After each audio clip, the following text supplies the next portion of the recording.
तो parallel lines क्या है और ट्रांसवर्सल क्या है? तो सबसे पहले देखें, ये एक लाइन है और दूसरी लाइन ये है। ये दोनों लाइन क्या है? आपस में पैरेलल है। ये L1 और ये L2। किसी कोई प्रॉब्लम? एक लाइन हमने और डाल दी, इस लाइन का हमने नाम दे दिया T। क्या नाम दे दिया? ट्रांसवर्सल। अब सबको क्लियर हो गया होगा पैरेलल क्या होती है और ट्रांसवर्सल क्या होती है। दो इक्वी डिस्टेंस लाइन जिनके बीच की डिस्टेंस हमेशा बराबर रहे पैरेलल होती हैं। दे नेवर इंटरसेक्ट, एक दूसरे को कभी काटती नहीं है। तो इसमें L1 और L2 कैसी है? पैरेलल है। आप लिख सकते हो L1 पैरेलल L2, ये दोनों पैरेलल है। कैसी हैं दोनों?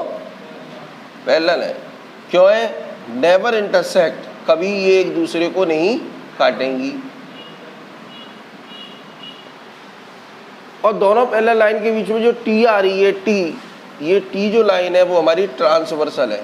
क्या ये याद रहेगा सबको? तो ये जो T लाइन है वो ट्रांसवर्सल है, L1 L2 पैरेलल है। जब दो पैरेलल लाइनों के बीच में कोई ट्रांसवर्सल आती है तो कुछ एंगल आ जाते हैं। उन कुछ एंगलों के नाम देखें।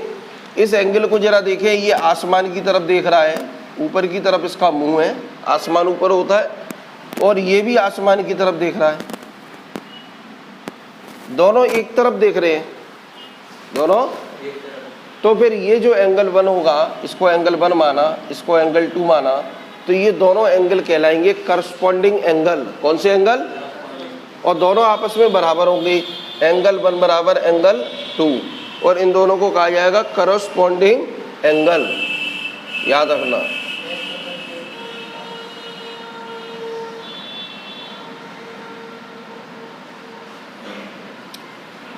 करस्पॉन्डिंग एंगल, किसी को दिक्कत इसमें?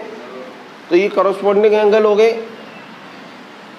एंगल 1 एंगल 2 के बराबर। जरा इसको देखें ध्यान से, ये इधर की तरफ देख रहा है, और इसको देखें, ये भी इधर की तरफ देख रहा है।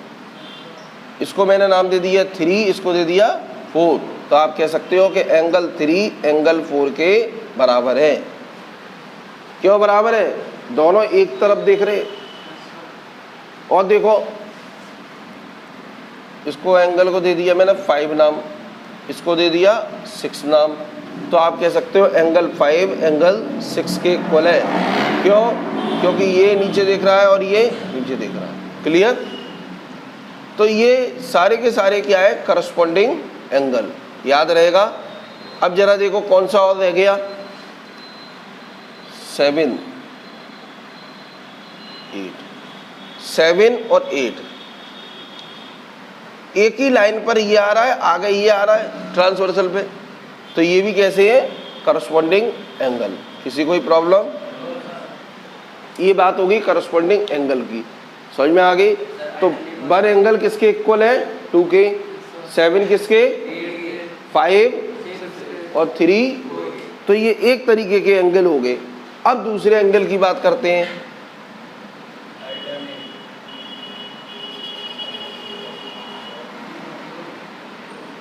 Alternate interior angles. जरा देखें ध्यान से, ऑल्टरनेट इंटीरियर एंगल कौन से है? तो बहुत, ये आपका जो एंगल 7 दिख रहा है, ये अंदर की तरफ है तो इंटीरियर हो गया। और 7 के जस्ट अपोजिट कौन सा दिख रहा है? 4। तो 7 और 4 ये सीधे हाथ पर है, राइट हैंड पर, ये लेफ्ट हैंड पर है। दोनों लाइनों के अंदर है दोनों एंगल। एंगल 7 भी L1 L2 के बीच में, एंगल 4 भी L1 L2 के बीच में, एक सीधे हाथ पे है, एक उल्टे हाथ पे है। तो ये हो गया ऑल्टरनेट, यानी लेफ्ट राइट। इंटीरियर बनी अंदर, तो ये एंगल 4 आपका हो जाएगा एंगल 7 के इक्वल। किसी कोई प्रॉब्लम? अब जरा देखें, ये 2 एंगल राइट साइड, ये लेफ्ट साइड, तो एंगल 2 इक्वल टू एंगल 5। किस किस को समझ में आ गया?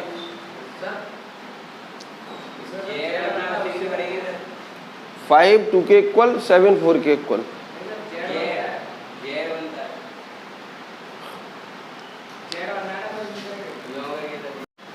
आगे देखो, 2 एंगल हो गए क्लियर। ये करस्पॉन्डिंग कौन कौन से? 1 and 2, 3 and 6, 3 and 4, 5 and 6, 7 and 8। Alternate अंदर वाले दो ही होते हैं, 5 2 के इक्वल, 7 4 के इक्वल।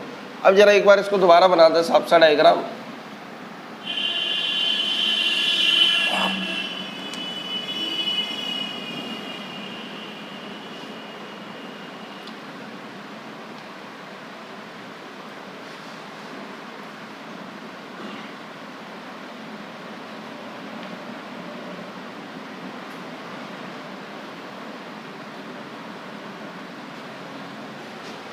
ठीक है,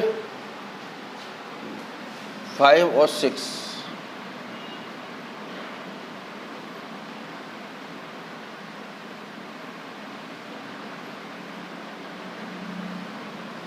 क्लियर, ये सारे एंगल फिर दोबारा बना दिए मैंने। और ये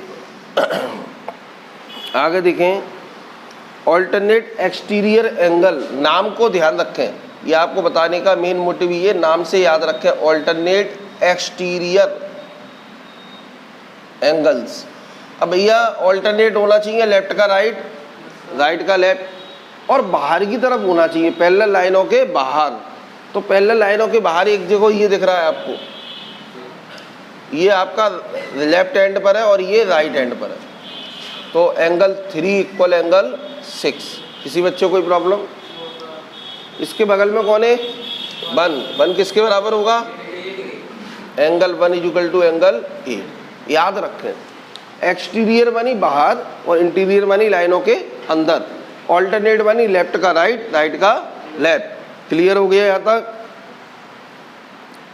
अब जरा देखें, interior angle on the same side of the transversal,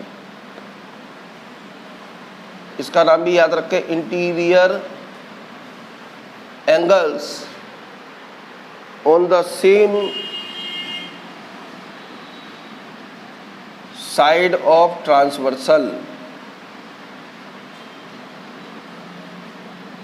transversal की सेम साइड पर देखें, अंदर 7 और 4, इन दोनों का सम 180 होता है, हमेशा याद रखना।